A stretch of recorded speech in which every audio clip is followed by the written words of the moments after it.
2 p.m. The Lunchroom. Informative, enlightening, provocative, engaging. The Lunchroom on RCI. Food for thought.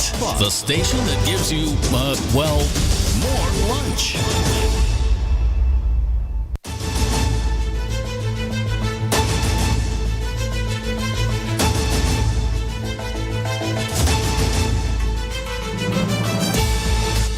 Good afternoon. Welcome to the Lunchroom on Radio Caribbean International for Wednesday, the 9th of October, 2024.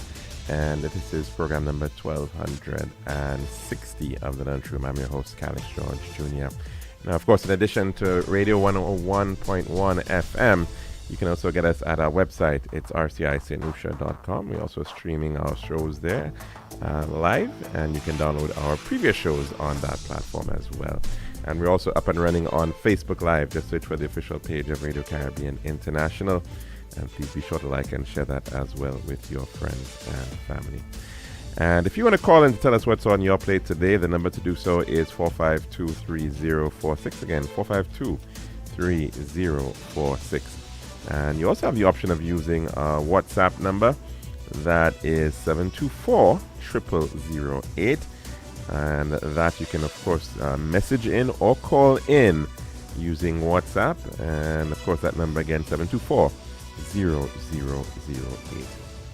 Now, history for today, and we go back to the year 1831, where Ioannis Kapodistrias, the first head of state of modern Greece, was assassinated. 1941 on this day.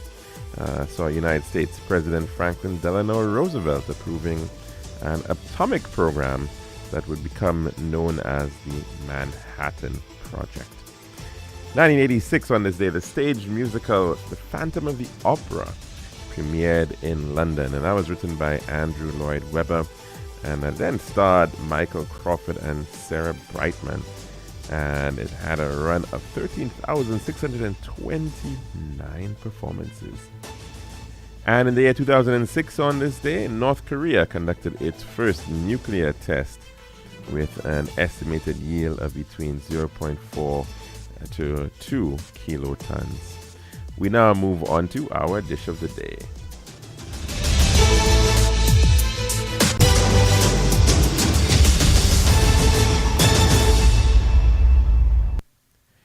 The daily dish is brought you the kind compliments of our good friends at Tiles Plus. One tiles for your home, I see. Bathroom, kitchen, pantry. Need tiles for your balcony. Come down to Tiles Plus, satisfaction guarantee. Tiles Plus, Tiles Plus, Tiles Plus. Big tiles with unbeatable cost. Customer service, A+. Need all kind of tiles. Come down to Tiles Plus. We also got glassware and vanity.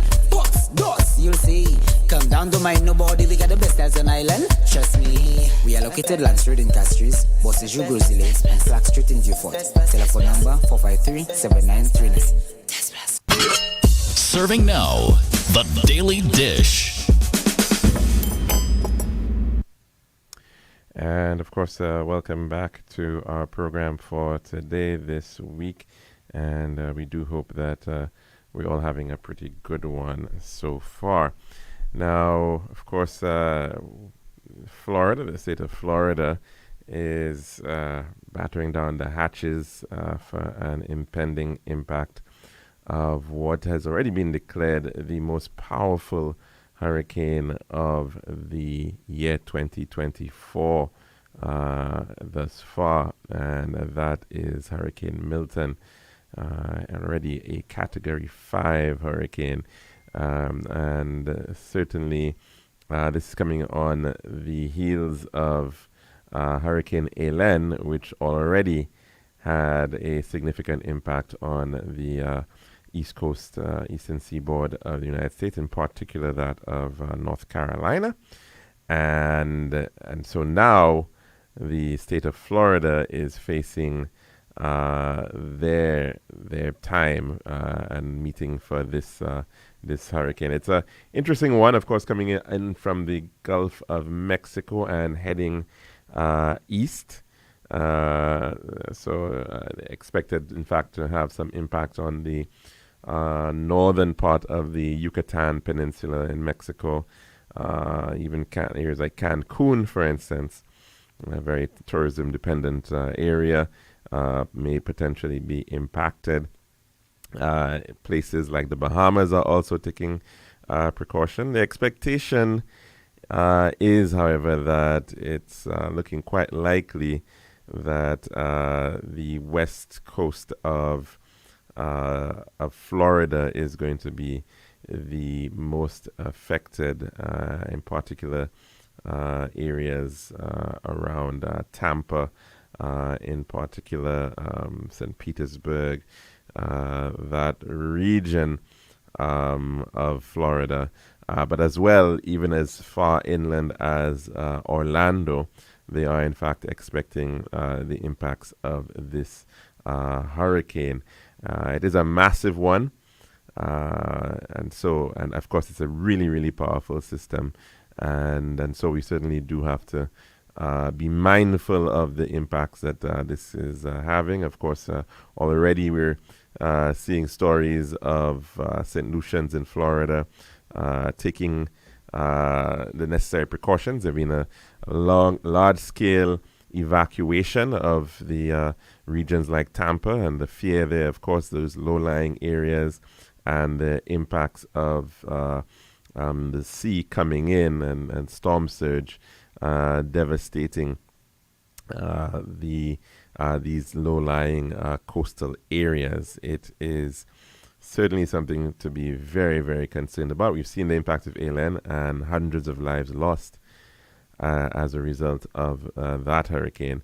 And this one is, by all indications, even more powerful. Of course, Florida has a fairly large population of West Indians and people from the Americas. It's sort of Miami being sort of the gateway for the Americas, for the United States, and certainly the impacts there in other parts of the state on the diaspora are certainly things that we need to be mindful of. Of course, from a trade perspective, quite a lot of our cargo comes out of the port of Miami, and perhaps, although we're not quite yet into that season for cruise, but there as well are largely coming out of Port Everglades up in Fort Lauderdale, and of course the port of Miami then as well. So certainly it is something to be very, very much mindful of as we are heading into what should be a pretty good season in terms of tourism arrivals. Thankfully, of course, just recently we sort of escaped the bullet on what could potentially have been a major disruption to trade for the United States, and as a result, a knock-on impact on us here in the Caribbean and in St. Lucia. And that was because of a multi-state-wide strike on a number of the ports on the east coast of the United States of America, far up to New York and going right back down towards Texas. All those ports were potentially going to have been impacted by this strike, which eventually was averted as a result of the decision to eventually settle on salary negotiations for those Longshore Association workers. Originally, I think they were asking for a 50%. Sorry, they were being offered a 50% increase in their rates. They were asking for 77%, and I think eventually settling at a 62% increase on their rates. And of course, the impact would have been severe if, in fact, this was a very long strike. And in the most immediate instance, of course, Perishable goods, fruits and vegetables would have been, of course, a major impact there. Things like bananas, of course, would have been impacted.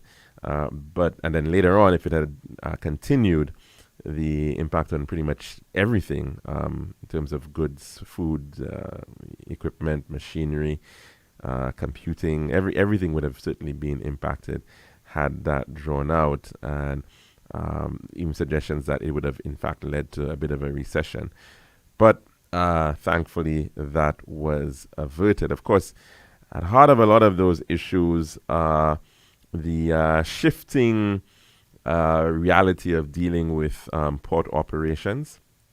There was once a time when ports were highly human intensive in the way the goods were shifted from a ship onto the land and from the land onto a ship.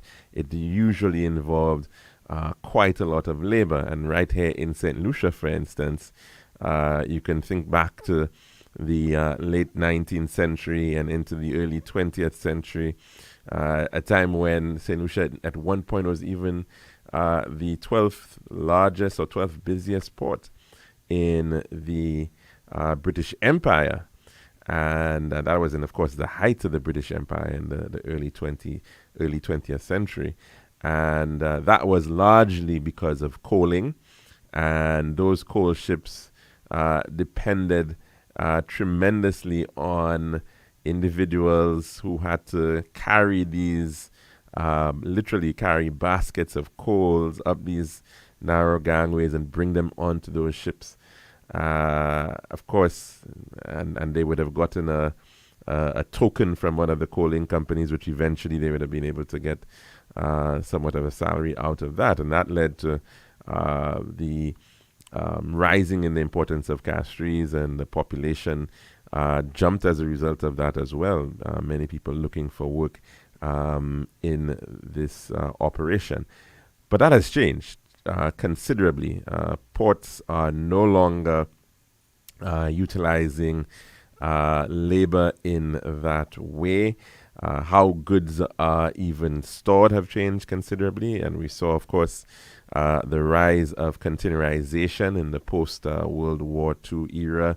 By the 1960s, that shift had already happened, and so those large containers began to require less manpower in terms of actually bringing the stuff on board and what have you. It was largely being driven by machinery, cranes and the like, to very, very large forklifts, and to move things around. And that has become the principal way of most ports around the world for a good number of decades now. And what we are seeing even more so now is a reducing of even those levels of operation.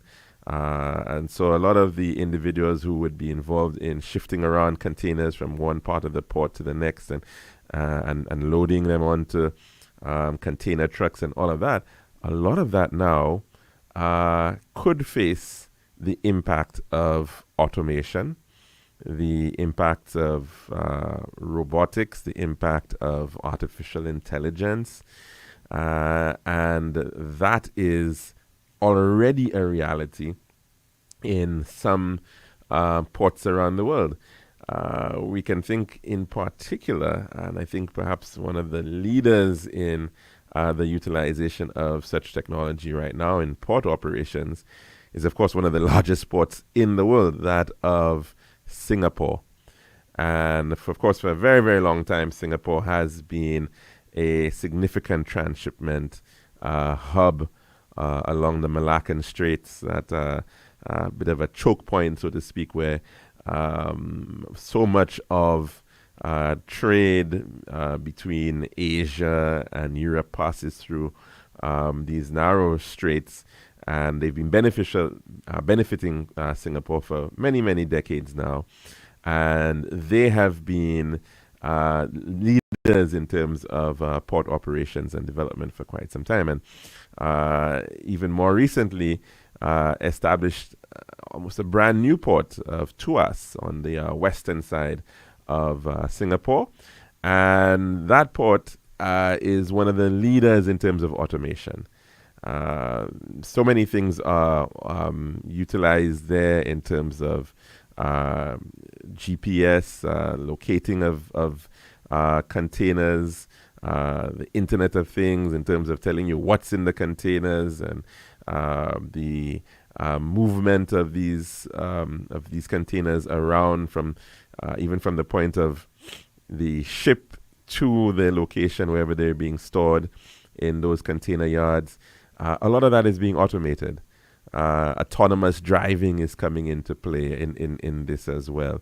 And so there is that fear amongst ports and port workers in the United States that many, many more of those jobs can potentially be lost to these types of innovations that we are in fact already seeing in other parts of the world, and are quite likely to in fact come all around the world at some point in time. And so it does raise, of course, many questions about how those entities are going to continue to work, and what kind of jobs people are likely to have to be engaged in the future. And so it really is against this sort of backdrop that a lot of these that strife is coming out of in terms of those port strikes. Because on one hand, here you have unions representing the interests of their workers, and they're saying we're not being paid enough because these companies are making lots and lots of money through what they're doing, their logistics operations, and the efficiencies that these companies are realizing in terms of moving of goods. And of course, the volume of goods is increasing around the world. The demand of things is increasing. And they're saying, on the flip side of it, we are not getting a sufficient amount of the share in what is being offered. And to put into perspective, one might say that some of the salaries that they already are receiving are nowhere near minimum wage. We're talking about salaries that were in the region of $60 an hour. And so, of course, there is that big tussle at this point in time in that sector as to see how those matters are going to continue to evolve over time when we look at the matter of port operations. Of course, right here in the Caribbean, thanks to our proximity to the Panama Canal, the matter of trade and shipment has been pretty important for some countries, and particularly the case of Jamaica and the Bahamas. They've been able to get a piece of the pie in the transshipment business in that regard, making significant investments in their ports over the years, creating new ports, like in the Bahamas, the port of Freeport, Kingston, one of the leading container ports for transshipment in this part of the region. But of course, not so much, of course, in our smaller islands, and like here in St. Lucia, the matter of the future of our port has been a part of that conversation for quite some time, in as much as there was that time when Castries would have been considered a pretty sizable enough port operation. Times have changed. The size of the vessels that are coming in, particularly more so on the side of cruise, That is in fact those are getting much, much larger vessels.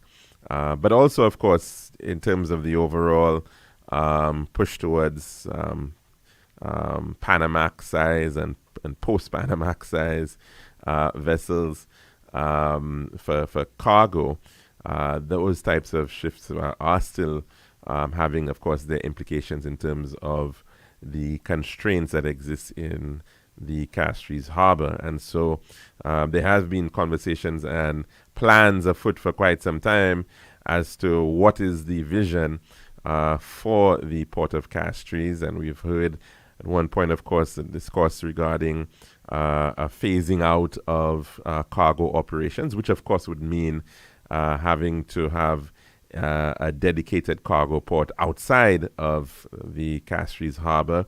And so one point, of course, and still is, I think, a conversation and feasibilities on the matter of cul-de-sac as a cargo port and possibilities there, as well as whether perhaps we should look at other potential locations, maybe even, of course, Viewfort, where significant amount of monies were spent in developing what was supposed to have been a sort of a transshipment port in the case of Viewfort. And of course, the challenges with that are tied to the issues of internal transport and the cost of haulage between Viewfort and Castries still is one of concern, of course, given the topography that exists.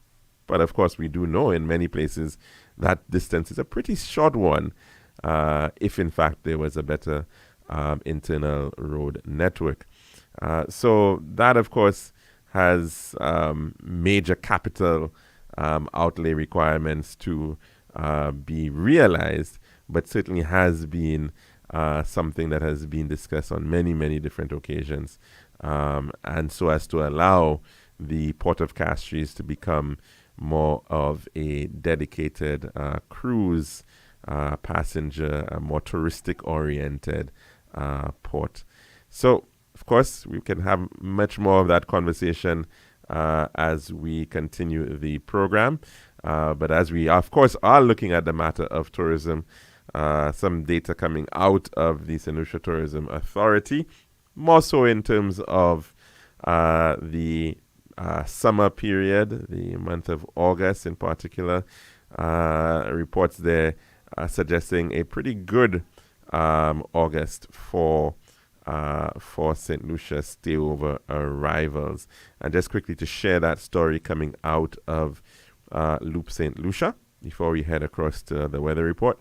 August 2024 marked a significant milestone for St. Lucia's tourism sector, with total arrivals reaching 34,895. This figure represents an impressive 27% increase compared to August 2023, marking the 8th consecutive month-on-month growth in 2024.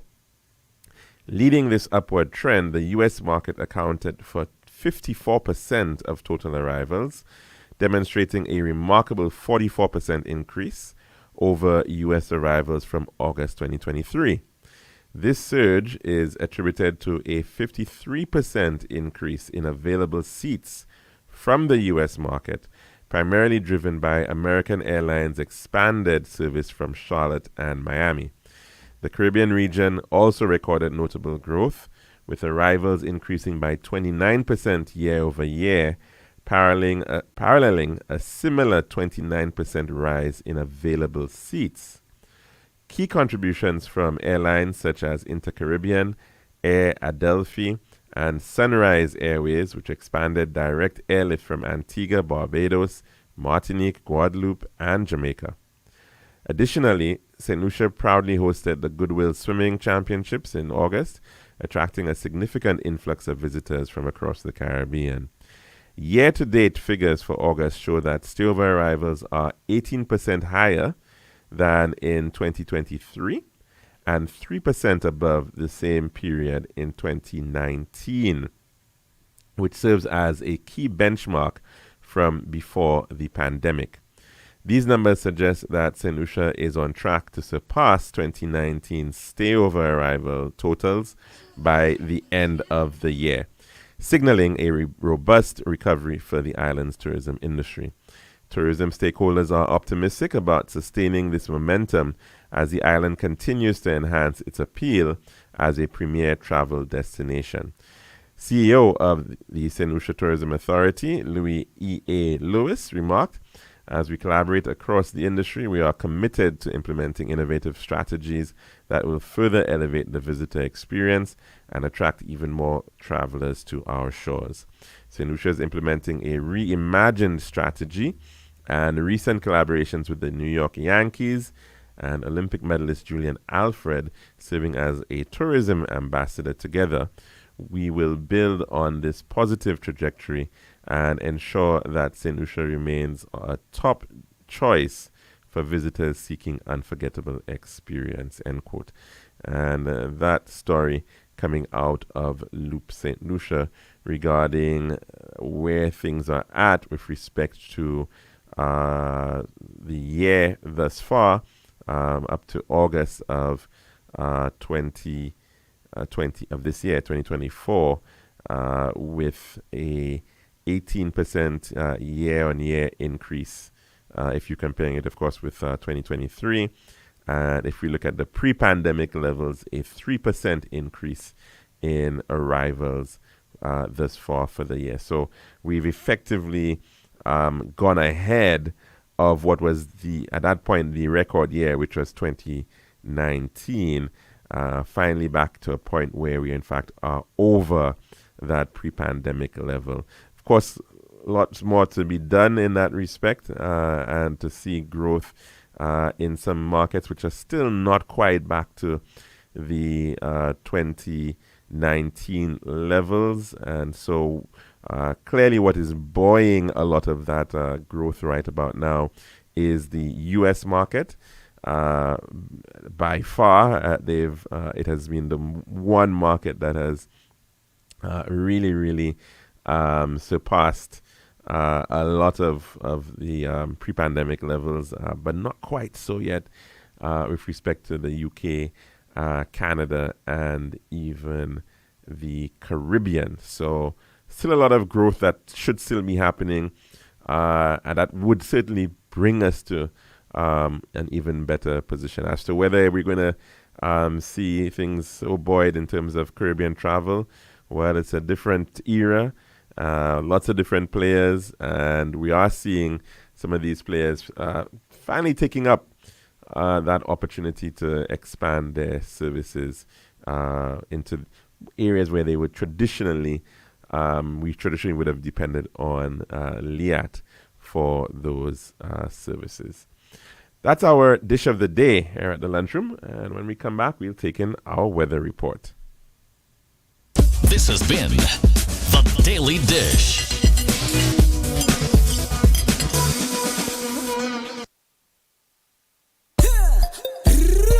One tiles for your home, I see. Bathroom, kitchen, pantry. Need tiles for your balcony. Come down to Tiles Plus, satisfaction guarantee. Tiles Plus, Tiles Plus, Tiles Plus. Big tiles with unbeatable cost. Customer service, A+. With all kind of tiles, come down to Tiles Plus. We also got gasway and vanity. Box, doors, you'll see. Come down, don't mind nobody. We got the best tiles on island. Trust me. We are located Land Street in Castries, Bosses Ju Grosile, and Slack Street in Dufort. Telephone number 453-7939. Island style, yeah. We got the time to make you go. We got the time to make you say, yeah. We'll have to make the right choice. Island style, whoa. We got the time that will make you happy. Island style, oh yeah. We make your dream come alive. In Island style. We have tiles and thin sets, mixers and grout. Everything you need, we sort the house out. For the best price and the latest style. Take a little drive down to Island Style Car. We got the time to make you go. We got the time to make you say, quality, price, service, choice. It's It's all an island style. Visit us at our showrooms in Belarus, Rodney Bay, on the John Compton Highway, Cass Street, and behind Ruby's Gas Station on the Library Viewfort Highway. So call us on 450-452 or 453-TILE. Island Style Tile and Bath. When you think tile, think Island Style. This is Radio Caribbean International. It's now time for the weather news. And also, of course, on the Warpwood 1, it's now time for your weather report as of 12 p.m. today, presented by Island Style Talamba. The forecast for Solution Valley for the next 24 hours. Winds will be blowing from between the east, southeast, and east near 70 miles per hour or 28 kilometers per hour. The weather fair to partly cloudy with a few isolated showers. The forecast for Los Angeles is partly cloudy, becoming cloudy at times with some scattered showers and a chance of isolated thunderstorms, mainly over the southern Windward Islands and areas further south. Elsewhere, fair to partly cloudy with a few showers. And a tropical weather outlook: weak unstable conditions in the wake of tropical wave. In the wake of a tropical wave, together with daytime heating, will cause a few showers and possibly isolated thunderstorms, mainly over the southern portion of the region during the forecast period. At 11 a.m. today, the center of Hurricane Leslie was located near latitude 21.7 north and longitude 48.4 west. Leslie is moving towards the northwest near 10 miles per hour or 17 kilometers per hour. Maximum sustained winds are near 85 miles per hour or 140 kilometers per hour with higher gusts. Some additional strength is anticipated today. Leslie does not pose a threat to our region. Also, a tropical wave located over the central tropical Atlantic is moving westward near 15 miles per hour or 24 kilometers per hour.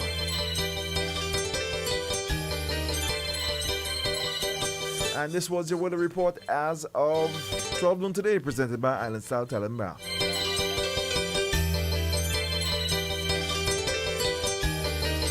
This has been RCI's Weather News. For more information, call the Weather Hotline at 454-3452. RCI 101 number 1. Island style. We got the time to make you go. We got the time to make you say, we'll have to make the right choice. Island style. Whoa. We got the time that will make you happy. Island style. Oh yeah. We make your dream come alive. In Island style. We have tiles and things, sets, mixes and ground. Everything you need to sort the house out. For the best price and the latest style. Take a little drive down to Island Style Car. We got the time to make you go. We got the time to make you say, quality price, service choice. It's all an Island style. Visit us at our showrooms in Belarus, Rodney Bay, on the John Compton Highway, Cass Street, and behind Ruby's Gas Station on the Library Viewfort Highway. So call us on 450-452 or 453-TILE. Island Style Tile and Bath. When you think tile, think Island Style.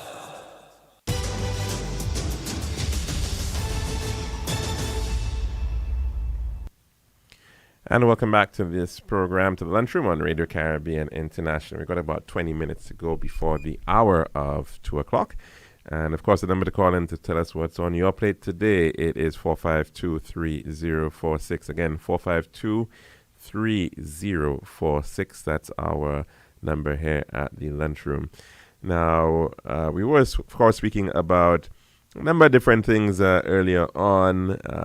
The impact of Hurricane Milton, and that thus far the most powerful storm weather system of the year, and heading to Florida, a major gateway state for the Americas. And so thus far, not too much of an impact is expected in South Florida, on the southeastern part of that state, where you've got the highest concentration of the population across Miami and Broward counties, Dayton, Broward counties.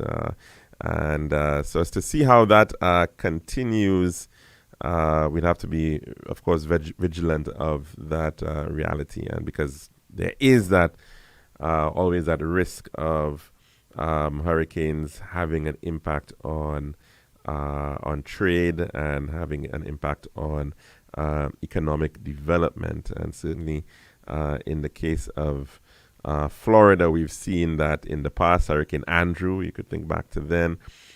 In the case of Tampa, apparently, they have not seen a hurricane, a direct hit of a hurricane, from what I've understood, for 102 years.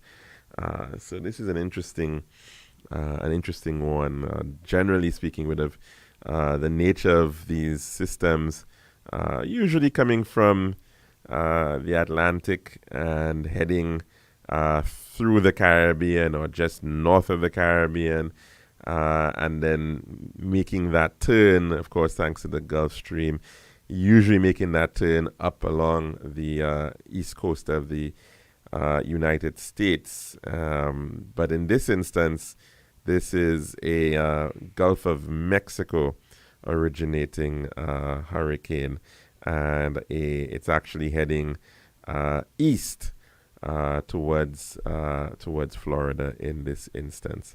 Of course, we're also speaking about the matter of ports and port operations, because those things can potentially be impacted. And we were, of course, looking at, as we mentioned, the Port of Miami being important for trade in our part of the world. And of course, the near miss, so to speak, of issues in terms of strike action earlier on. And now, of course, this potential impact as well. So certainly we do have to be mindful of all of that. And of course, the state of our own port operations here, given the fact that we're seeing some changes all around the world in terms of technological advancement in port operations and what that means for individuals and their jobs, their job security, certainly matter that many are looking at. And in fact, it's a matter of conversation that's even happening right here with the National Productivity Week, which I think is now into its 10th year. And in fact, their theme this year is that of the AI effect, using innovation to reshape productivity and enhance competitiveness. And certainly that acronym AI is known by a lot more individuals now, artificial intelligence, particularly because of the rise of what is known as generative AI. Over the past year or so, you can in fact say it has certainly grown in terms of the awareness and the utilization of that technology for the average person. Previously, one would perhaps have not really seen AI in that sort of interactive way. They tended to be things that were, doing back of house operations, doing the analysis for you and generating things that you may not even have been aware of that were being driven by artificial intelligence. But now it is becoming more interactive for the ordinary person, in particular, how the ordinary individual is actually accessing information. And that, I think, is where a lot of the interest has been. And that information may be in the form of text, as we've seen, of course, in a lot of these platforms now, whether it's Microsoft, whether it's Google, whether it's other platforms like ChatGPT. They are certainly providing a lot of text-based information. They're doing the research for you, so to speak, answering your questions, which usually will be dependent on the quality of the information that is available out there on the World Wide Web. And so then they will come up with some sort of information based on that type of search. So it's a lot more than just a your typical Google search algorithm, it will then be able to come up with an essay or draft something, a letter to your boss or something of the sort, if you prefer. Those types of uses, of course, can be very good and can, in fact, of course, increase on productivity. And this is the whole idea that is being made, I suppose, with this recent National Productivity Week. But, of course, there are lots of issues surrounding the matter of ethics, surrounding the issues of plagiarism, and, in fact, whether those can, in fact, be utilized within academic settings. And so that, of course, is one of the major conflict points in the entire drive towards artificial intelligence. Of course, it goes far beyond that. It's not just simply about the creating of text-based information. It is, in fact, also generating far more involved pieces of information in the case of graphics, in the case of video, in the form of creating scenes. And that is really, really powerful and interesting and has real implications in terms of information and disinformation as well. But let's go to the phone lines to take in a call at this time. The first one for the day. Good afternoon. Welcome to the lunchroom. What's on your plate today? Bonjour, Monsieur Calix. Oh, hi. How are you doing, sir? Comment oui, bonne nouvelle famille. They're doing very good, thank you. And yours? No, pas ça répondre pièce en créole, hein? I didn't understand you. How? Oh, you want me to reply in Creole? Okay. Ma fait ça esprit. In fact, en fait, moi fait esprit parce que moi voulais connaître l'état en langue là parce que moi ça l'année passée au parti ça débattre en créole. Au parti ça parler pièce. Toujours dit qu'on comprendre. I'll get there, don't worry. Hopefully at some point I'll be able to reply to you properly in Creole. Pourquoi nous servir concerner instruit avec moutoué si on va en créole en l'école pour satisfaire nous bien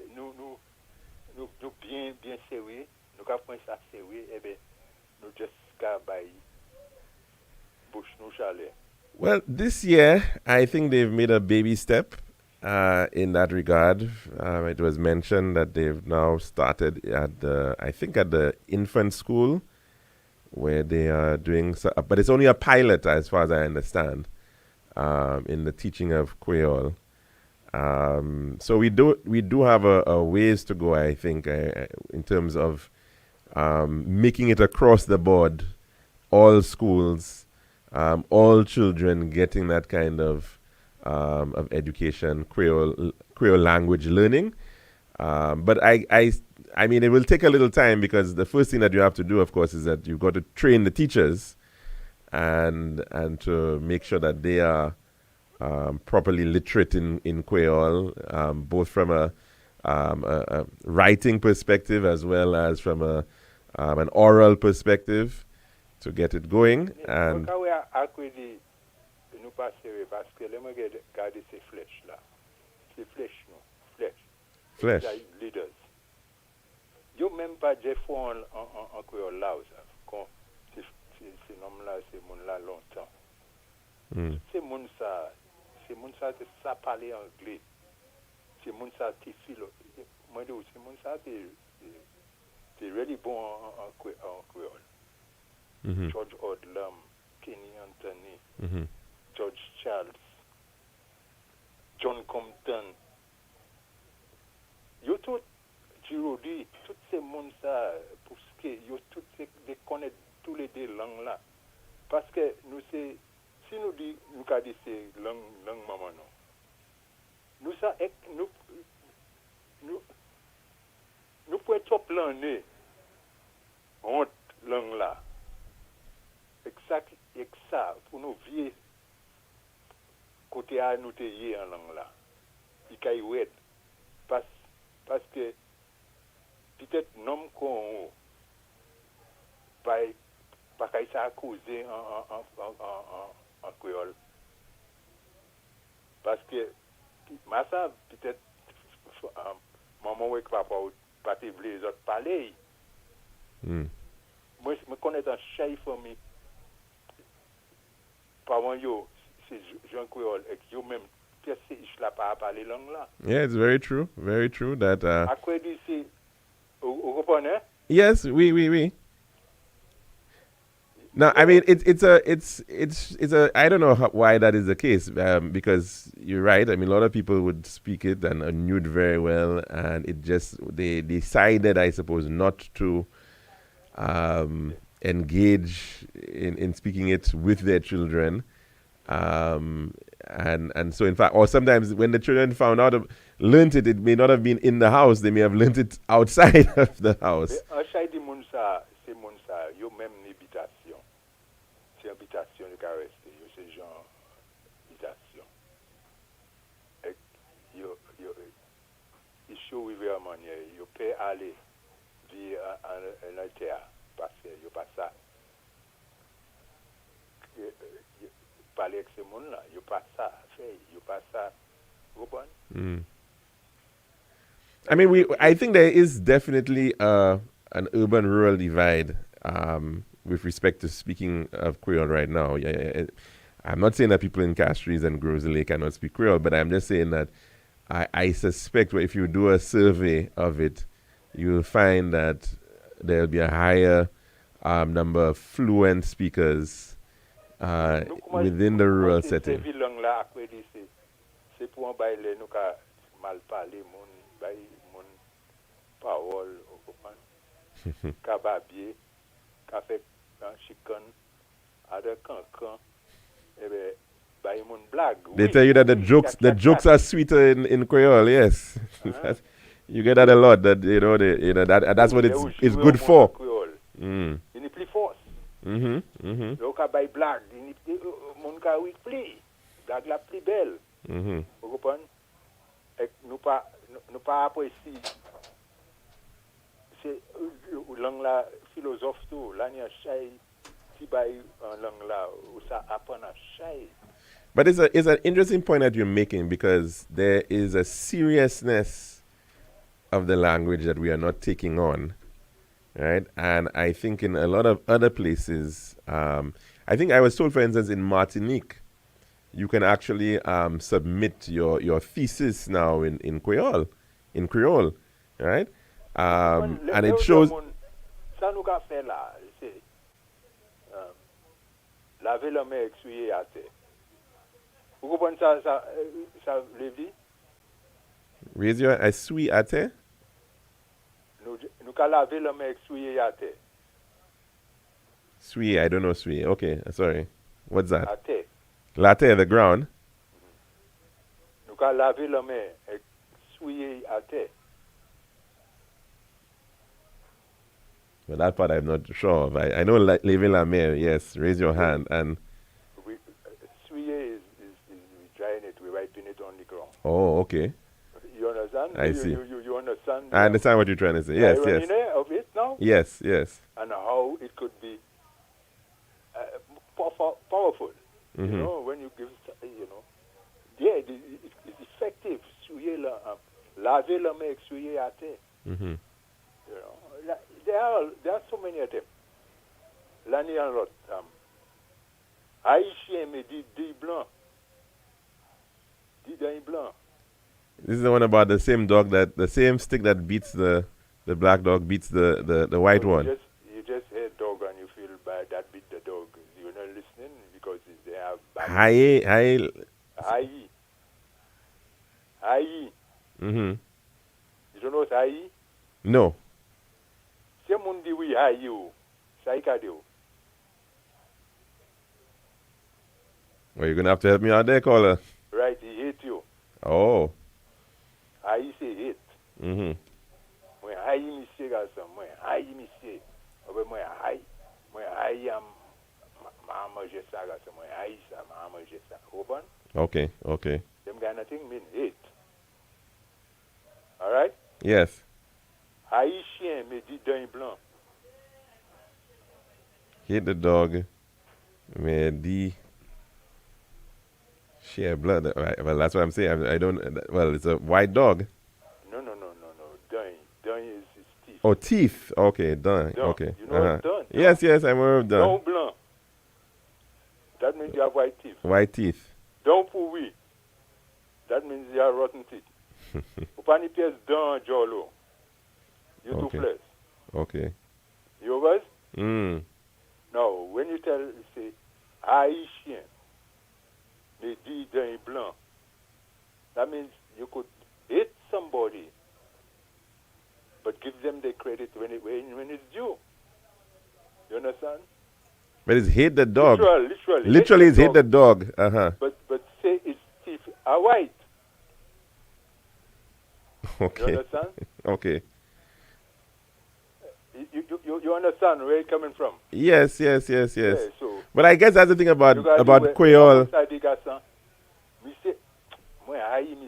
It's an interesting thing that you're raising, though, because in terms of the phrases that you have in Creole, and you cannot interpret them literally. Or you can have the literal interpretation, but then you have to understand what it's really saying. And I think there was a minister recently, Minister Kazimi, who seemed to have gotten himself in a little bit of a tussle with the Met Borda phrase. And I did notice Travis when Weeks. There again, he get carried away with the bonda. Right, then people thought... Expressive. Yes, but it was...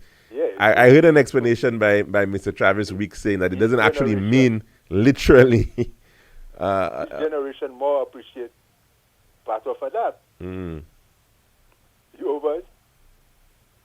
C'est quoi hier? So, après dit, si nous sérieux, nous pour considérer tellement bail. Ouais, ça, dem pour l'être fait. Il fait une manière pour un cas concite. You know ce cas concite? House of Kai Conceit. Parliament. House of Parliament, uh-huh. You ça parler en créole. Mm-hmm. Vous comprenez? Mais après dit, il pas fait ça, Martin, il pas fait assez. C'est mon ça supposé les yo aller United Nations, UN, etc. qui a fait good speech. Ça fait en créole. Et puis, un monde qui a interprété ça, il a dit. Manière ça, Jean créole, ça comprend ça, il a dit. Et Jean anglais, en toute la terre, qui comprend tout. Aussi. Mm-hmm. You understand? You understand what I'm saying there? Yeah, I think I get the gist of what you're saying.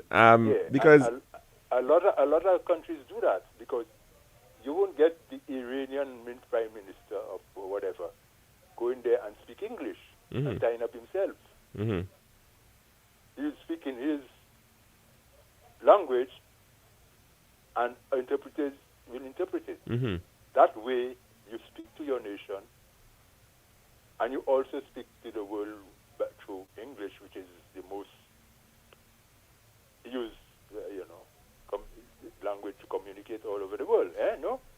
Yeah, I don't know how it works though in multilingual countries, like for instance, Canada, for argument's sake, they do both French and English, and quite often the Canadian leaders, ministers will speak in both French and English. In replying to things. But I don't know when they go to the UN whether they, in fact, they're using both English and French interpreters. Maybe they do. I don't know how it works. But it's an interesting point that you're making, though, in that we have to elevate it to that point. Si you can parler, all right, Marv, you can parler anglais en Canada. Mm-hmm. Mais anglais, ça va, il pas oué pour l'autre toute la terre comprendre ça ou dit en anglais. Oui. Parce que même si you pas comprendre, mais interprète, alright, you ça fait ça easy. but lot si ben pour interpréter anglais un langue mot. Il plus ouais délai. Mm-hmm. I suspect for Haitian Creole they would have interpreters, but I don't know, well, Antillean Creole as we call it, I think, whether they would have to. But it's an interesting. Thanks very much, caller. You hear what I said? Excuse me for tying up your program. Yeah. But I mean, it's a welcome tie-up nonetheless. I mean, welcome tie-up. It's Creole Heritage Month. I do vent, frère. I do vent. Nous pas jamais trop grand pour nous pas apprendre. We never too old to learn. Definitely, very true. Very true about that. Yeah, and you know, and important c'est pas juste pour parler langue là. Ou ça assis et comprendre. Mais si ou pas qu'à ça causer avec monde, si ou pas ça parler. Si on est pour débattre, c'est un effort. Ou ni pour faire. Yo pas pour progrès et papa qui dit non. One step to progress, and the Father will help us, my brother. Thanks very much for those words of wisdom, caller. Merci appeal. Yeah, thank you. Thank you. Thanks very much. And we're going to have to probably put a pause at this one because we've already gone out of overtime here at the lunchroom. But hopefully we'll be back again, of course, God willing, for another program tomorrow. And hope you can join us for that as well. I'm your host, Calix George Jr., saying goodbye.